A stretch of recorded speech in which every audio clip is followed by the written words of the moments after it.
Now, the world's 8 wealthiest countries, the G8, will next week be urged by David Cameron to back a new treaty to try and stamp out tax avoidance across the globe.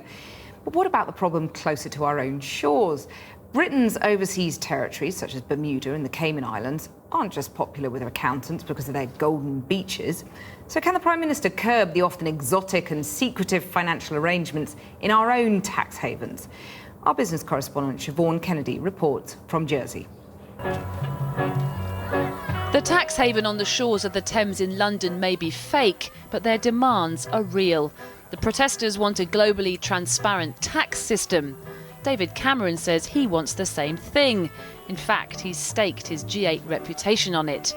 The problem is, it's mostly Britain's own territories that are the biggest problem. To find out how difficult it might be for David Cameron to achieve his stated goals for the G8 meeting, I've come here to Jersey, one of the UK's most renowned Crown dependencies, and although it hates to admit it, one of the world's biggest tax havens too. Jersey insists it's transparent, but one MP is bold enough to express a different view. Tax avoidance does go on here. Absolutely, and what's very interesting is that the dialogue has shifted, I think, between tax evasion and now globally everyone's looking at tax avoidance, aggressive tax avoidance, and Jersey has always had an element of a big element of tax avoidance which it bases its economy on, and it's not shy to talk about that. So was Jersey's Treasury Minister shy to talk about that today? What's your stance on aggressive tax avoidance, though, which is what Jersey and the other Crown dependencies and the overseas territories are famous for? Well, I think there's again a great deal of inaccurate reporting about the activities of what happens in Jersey. The Jersey authorities and the Chief Minister have been very clear that we do not welcome aggressive tax avoidance in Jersey. It is important that countries are clear with companies about what the rules are and how they should be adhered to. But the rules allow a lot. For example, most British territories use complex financial structures called trusts, which allow money to be hidden offshore. I'm in Jersey today and I'm just wondering whether it's possible. We wanted to see if we could persuade one of Jersey's specialist trust firms to talk to me about the way offshore trusts are structured for private individuals and families and businesses and the like. Is that possible?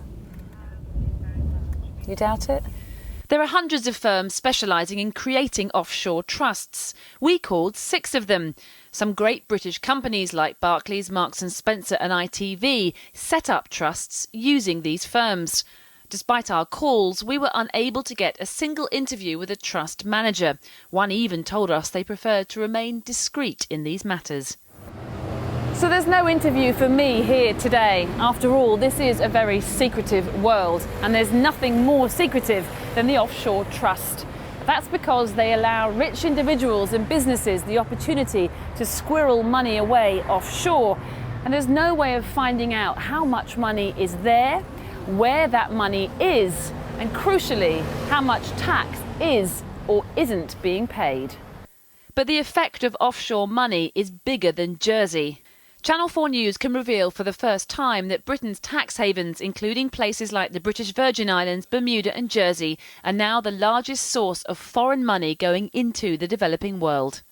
Up until 2011, they were responsible for $556 billion worth of such funds. That is more than nations such as America and Britain.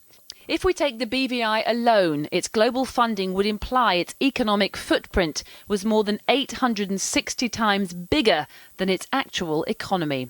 So something's going on. Either these havens are a lot bigger islands than we ever thought, or there's a tax dodge going on. And this is the problem. Because of the lack of transparency, because of the secrecy these havens provide, there's no way to separate what is good investment and what is actually the bad investment.